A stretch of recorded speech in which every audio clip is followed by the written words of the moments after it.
Salam əziz izləyicilər. Bugün frontend dərslərimizin yeni dərsi ilə sizin qarşınızdayım.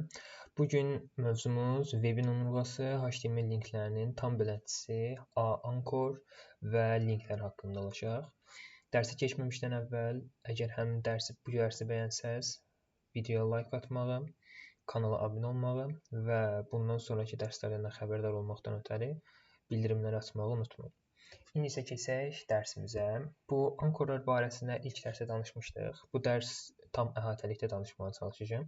Burada bizim əsas məqsədimiz səhifəni yaratdığımız zaman hər bir səhifənin özündə başqa digər səhifələr də var və bu səhifələrə birindən digərinə keçid etmək mümkündür və yaxud qlobalda bir linkə keçid etmək mümkündür. Bu zaman biz ankorlardan, A təqlərindən istifadə edirik. Bunun əsas yazılışı A təqi açılır və daxilində href və onun içərisində əgər daxildə hər hansı bir səhifəyə keçid edəcəksə o və yaxud xaricdə hər hansı bir veb səhifəyə keçid edəcəksə o məlumat yazılır. Daha sonra bu hansı sözü mənimsədilməlidirsə həmin söz yazılır və anchor təqi bağlanır. Əgər qlobalda absolute URL olaraq hər hansı bir səhifəyə, məsələn Google açacaq, YouTube açacaq və yaxud hər hansı bir veb səhifəni açacaq, o zaman yazırıq ref, məsələn https google.com. Və eynilə bu cür yazılmalıdır ki, brauzer tapıb bizə göstərə bilsin. Ancaq nisbi yolda isə deyək məsələn bizim bir əsas main index HTML-imiz var və bir də about HTML-imiz var. Index HTML daxilində olan bir about butonuna kliklədiyimiz zaman avtomatik həmin bu butonun özü bizim bu anchor təqini klikləyəcək və bizim about HTML səhifəmiz açılmış olacaqdır. İndi isə həmin bu qovluqlara nəzər salsaq, bizim proyektimizin özündə əsas ana qovluğumuz olur və onun daxilində hər hansı bir səhifələr və yaxud alt qovluqlar yerləşə bilir. Deyək məsələn, bizim bir blok HTML-imiz var və blok HTML daxilində bizim həm haqqında HTML-imiz var. Blok HTML daxilində bir buton sayəsində bura keçid etmək mümkündür. Və eyni zamanda post içərisi daxilindəki Laravel HTML daxilinə də keçid etmək imkanına malik olan bir butonumuz var. O zaman biz nə edirik? Həmin blok HTML daxilində hər hansısa bir ankorumuz var və biz orada haqqından açmaqdan ötəri ankoru açırıq, ref haqqında HTML yazırıq və beləliklə həmin səhifəyə açılmış olur. Alt qovluğa keçid etmək istəyiriksə də, məsələn post qovluğuna, o zaman ref yazırıq və mötərizə daxilində bu özü olduğu yerdən, yəni blok HTML olduğu yerdə baxır ki, məsələn mənim post adlı başqa bir alt qovluğum var. Həmin postu yazır, slash atır və artıq həmin post qovluğu daxilindəki fayllara müraciət edə bilər. Yəni alt qovluğa da giriş bundan ibarətdir. Və yaxud biz Laravel HTML daxilində blok HTML-ə müraciət etmək istəyirik. O zaman həmin blok HTML-i yazmamışdan əvvəl iki nöqtədən istifadə edirik ki, bu həmin faylın, həmin sənədin olduğu yerdən bir üst qovluğa geri qayıtmasına imkan yaradır. Səhifə daxilə keçidlər eləmək. Məsələn, ola bilər, indi mən də istifadə etmişəm bundan. Sizin bir səhifəniz var və həmin səhifədə navbar daxilində butonlar vardır ki, həmin butonlara klik etdiyimiz zaman səhifədə müəyyən bir hissəyə sürüsüz düşür. Və bunu da yaratmaqdan ötəri, əlbəttə bizim bu ID-lərdən istifadə edirik. Keçən dərslərdə demişdik, ID və class anlayışımız vardı. Həmin bu ID-lərdən istifadə edirik və anchor daxilində həmin ID-yə müraciət edərək ref daxilində ora gedirik. Deyək məsələn, bizim burada əlaqə adlı bir ID-miz var və bu hissəmizin ID-si əlaqədir. Biz bunu təyin eləmişik. H2 təqi daxilində vermişik, əlaqə bölməsi yazısını yazmışıq. İndi keçid yaratmaq istəyirik. Səhifənin ən aşağısında bizim bir ankorumuz var və ona ref həmin bu DS işarəsi və ID-nin adını yazırıq. Daha sonra yazırıq əlaqəyə keçid et. Artıq biz gəlib buradakı ankora toxunduğumuz zaman avtomatik səhifə sürüşür ki, qalxacaq da yuxarı və həmin əlaqə bölməsi açılacaqdır. Həmin hissəyə gəlmiş olacaqdır. İndi kod nümunəsində bunu göstərəcəm.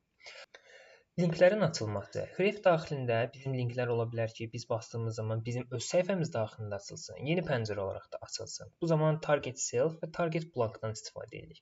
Blank elədiyimiz zaman, məsələn, bəzən ola bilər qarşınıza çıxar. Bir yerə kliklədiyiniz zaman avtomatik yuxarıda yeni bir tab daxilində açılır. Bunu yaradanlar artıq həmin burada blankdan istifadə etmiş olur. Fəaliyyət linkləri, deyək məsələn, özünüz üçün bir portfolio yaradıbsınız və portfolioda istəyirsiniz ki, həmin baxanlar, sizin portfolyonuza baxanlar sizin mailinizə birbaşa əlaqə yaratmaqdan ötəri yenə orada ankordan istifadə edirik və ref daxilində mail to 2 nöqtə və öz mailinizi yazsınız və deyirsiniz ki, məsələn bizə yazın. Avtomatik artıq gəlib ora klikləyən adam birbaşa sizin mailinizə elə bir həmin Gmail olsun və yaxud Outlook olsun, onun daxilində kliklədiyi zaman avtomatik ora açılacaq və artıq o sizə asanlıqla mail yazmış olacaqdır. Telefon zəngi də onun kimidir. Bunlar əsasən footerlarda istifadə olunur. Amma yenə də ref, məsələn, telefon həmin nömrəni yazır, zəng edinə basır, artıq avtomatik həmin telefon daxilində onu klikləyən zaman birbaşa telefonun öz zəng yerinə keçid eləyir və bir düymə ilə sizə zəng eləmiş olur. Sənədlərin yüklənməsi. Burada sənədlər elə ola bilər ki, deyək məsələn, sizin yenə də portfolyo üzərindən gedək. Sizin bir portfolyanız var və portfolyo daxilində istəyirsiniz ki, sizin CV-nizi gəlib ora klikləyən adam yükləsin. Bu zaman Anchor Ref məsələn nəyi yükləmək istəyir? Hesabat PDF-i yükləmək istəyir. Artıq bura download vurur. Bir dənə download tagini sözünü yazdığı anda və yaxud adı nə istəyirsə də bu elə yazdı. Yeni hesabat və yaxud siz özünüz elə download yazsaz belə, qarşısına PDF yüklə Anchoruna toxunduğu zaman artıq avtomatik sizin CV-niz qarşı tərəfin kompüterinə və yaxud telefonuna yüklənmiş olacaqdır. Qeyd, atributa ad verdikdə, məsələn, bərabərdir yeni hesabat burada kimi yazdıqda, fayl cihaza məhz bu adla yadda saxlanılır. Ancaq bunu yazmasaz, avtomatik nə adlısa o adda da yüklənəcəkdir. Anchor və link arasındakı fərqlər. Anchor istifadəçi naviqasiyası üçün idealdır. Yəni bir səhifədən digər səhifəyə keçid etmək, hər hansısa bir URL açmaq. Ancaq link isə xarici resursları, meta məlumatları sizin kodunuza qoşmaqdan ötürü istifadə olunur. Məsələn, CSS-ə qoşmaqdan ötürü, hər hansısa bir məsələn CDN məlumatlarını qoşmaqdan ötürü belə. Yerləşmə yeri Anchorlar body tag daxilində olur. Link isə ancaq və ancaq head tagin içində yerləşir. Görünürlük, Anchorlar istifadəçiyə ekranda görünür və kliklənə bilir. Link isə pərdə arxasında işləyir və istifadəçiyə görünmür. Link tagi, baxın gördüyünüz kimi head tagidir. Head daxilində link, ref, style CSS və yaxud link, ref, icon PNG və s. və s. Həmin link head tagi daxilində işləyir və istifadəçiyə görsənir. Burada da belə baxsaq, bizim naviqasiya panelimiz var. Bizim naviqasiya panelimizdə əlbəttə olduğumuz kimi bir haqqımızda burada about HTML var ki, o Anchor'a kliklədiyi zaman artıq nisbi oldu. Yəni yeni bir səhifəni açır. Səhifə daxili keçid eləməkdən ötürü href ds əlaqə yazır və səhifə daxili həmin ekran aşağı qədər sürüşü düşür.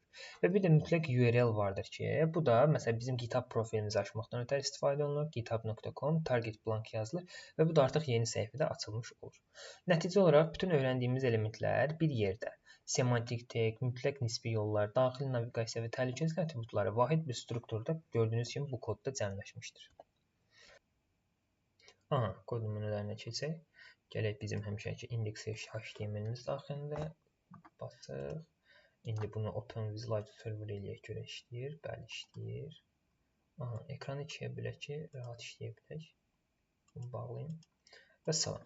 İndi deyək, məsələn, biz bura bir Anchor yaradaq. Keçən dərslərdə yazdığımız kimi. Anchorumuzu verdik. Deyək, məsələn, olsun https deyək, məsələn, olsun github.com deyək, məsələn, github-a keçid. Baxaq. Github-a keçid. Kliklədiyimiz zaman GitHub-ımız gəldi. İndi deyək, məsələn, biz bunu blank olaraq verək. Bizim bu məlumatımızı burada yazmasın. Bizi yeni bir tag daşmış olsun. Yeni bir tabda açmış olsun. Target, baxın gəldi. Parent-dir, self-dir, top-dir və blank-dir. Blank yazdıq. Basdıq. Gördüyünüz kimi yeni tabda açıldı. Self versək.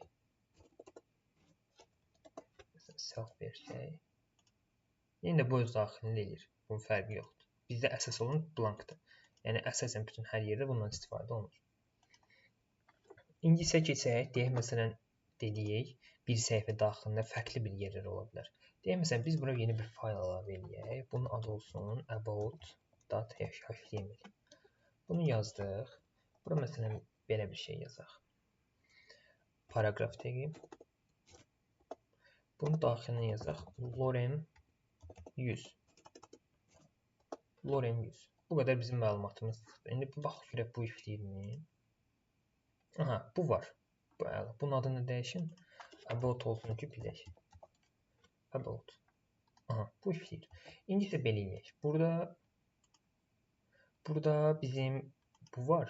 Biz burada refi silək. Bunu kodumuz daxilində, baxın, Ctrl-Enter vurduğum zaman avtomatik gəlir bizə önərilənlərdən. Burada about HTML-i yazmaq istəyir. About HTML, burada yazaq ki, about-a keçid. Aha. Baxın, eyni səhifə daxil, eyni kod məlumatlar daxilində bir about HTML-imiz var, bir də index HTML-imiz var. Index HTML-dən birbaşa about HTML-i keçmək istəyirik. Klikləyirik, yeni səhifəyə açdı. Və target cell-də bunu blank eləyim.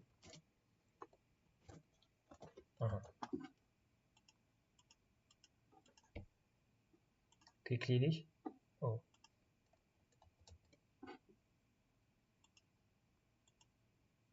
Bir dəqiqə. Aha.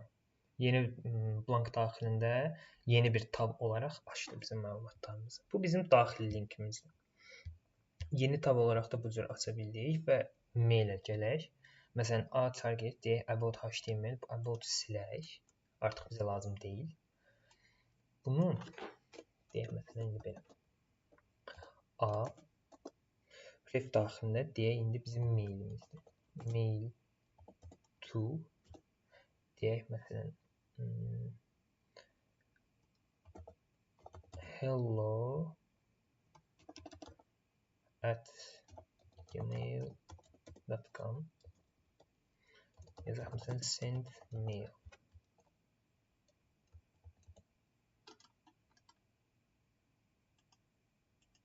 Kliklədik. Biraz gözləyək. Aha, Outlook açdı. Gəldi.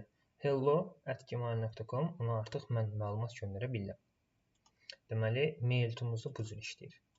Nömrə olaraq da yazsaq, telefon linki olaraq, deyək, məsələn, mail tool'umuz bu var. Bunu Ctrl-C, Ctrl-V eləyək. Burada indi mail tool'un əvəzinə nömrə olaraq yazaq. Deyək, məsələn, ref, deyək, məsələn, tel,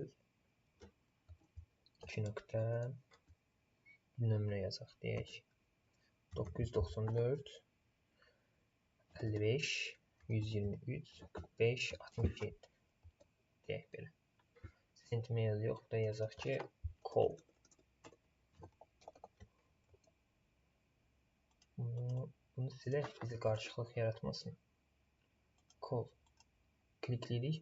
Deyək ki, bu indi kompüterdə olduğu üçün belədir. Ancaq belə biz normal halda olduğumuz zaman open pick eləsək, müəyyən yerə gəlir. Məsələn, telefonla burada artıq phone link vasitəsilə buradan öz telefonunuzla da əlaqə saxlaya bilərsiniz. Ancaq lazım deyil. Bu əsas telefonda hər hansı bir brauzerə daxil olduğumuz zaman o zaman işləyir. İndi gələk bir dənə naviqasiya paneli yazmağa və bir də səhifə daxilində bir yerdən digər yerə keçid eləməkdən ötürü. Və yaxud dediyim, naviqasiya panelimiz var. Navı açdıq. Nav daxilində bizim 3 dənə ankorumuz var. Ctrl-C, Ctrl-V. Bunların hamısını bir yer səhifələr arası keçid eləməkdən ötürü də. Deyək, məsələn, bunlardır, birincisi olur. İndi bunlara hələ heç bir dizayn vermədiyimizdən ötürü tam görsənməyəcək. Ana səhifə, ə hərfi yox, ingiliscədir. Bunu ana səhifə yazmıyıq. O zaman yazaq elə birbaşa ingiliscə home. Contact və bir də olsun, məsələn, blogs. Bunların yerini dəyişək. Kontakt hər zaman ən son olur. Bu cür olur. Kliklədiyimiz zaman avtomatik həmin hissələrə keçir. Bunları da adlarını belə qoyaq. Deyək, belə bu olduğu kimi qalsın. Bu olsun blogs. Bu da olsun contact. Aha. Yəni klikləyirik. Olduğu kimi qaldı. Bloqu kliklədik, avtomatik bloqa yönləndirir. Bizim bloq səhifəmiz olmadığı üçün ekranda bu cür məlumat çıxdı. İndi kontakta basıraq, kontakta da bu cür yönləndirir. İndi bir dənə kod nümunəsi hazır var idi. Həmin o kod. Aha. Burada CSS də var. Biz CSS-ə keçməmişdən ötürü buna tam toxuna bilmirəm. Bizim ana səhifəmiz var. Baxın, klikləyirik. Home bu cür qaldı. Haqqımızda yönəldirdi. Əlaqəyə bu cür. Yəni, bunların hamısı bir səhifə daxilindədir. Gördüyünüz kimi. Ancaq kliklədiyi zaman avtomatik yönləndirir. Haqqımıza yönləndirir, əlaqəyə yönləndirir. Təzədən haqqımıza, təzədən əlaqə, ana səhifə. Bu cür səhifələr arasında eyni səhifə daxilindəki ID-lər, yəni həmin hissələr arasında keçid edə bilir. Kod nümunəsinə də baxsaq, bunlar CSS-dir, bunlar hələ ki bizlik deyil. Naviqasiya panelimiz var və bizdə hər bir hissənin özünü sectionlara bölmüşük. Section ana səhifəyə vermişik, buna vermişik home. İkinci haqqımızda buna vermişik about. 3 buna da vermişik contact. Burada da home'dur, about'dur, contact'dır. Avtomatik həmin anchor vasitəsilə kliklədiyimiz zaman ana səhifəyə home-a bu bizə home göndərir bura və bizim ana səhifə yazılı hissəmiz çıxır. Daha sonra haqqımızda klikləyirik, gəlir about hissəsi burada çıxır. Əlaqəyə klikləyirik, gəlir avtomatik bu hissə görsənmiş olur. Linklər bunlardan ibarətdir. Ümid edirəm ki, bu hissə ilə bağlı bütün hər şeyi əhatə edə bilmişəm. Videomuz bu qədər. Videomu bəyəndinizsə like atmağı videoya, kanala abunə olmağı unutmayın. Gələn dərslərdə görüşərik. Sağ olun.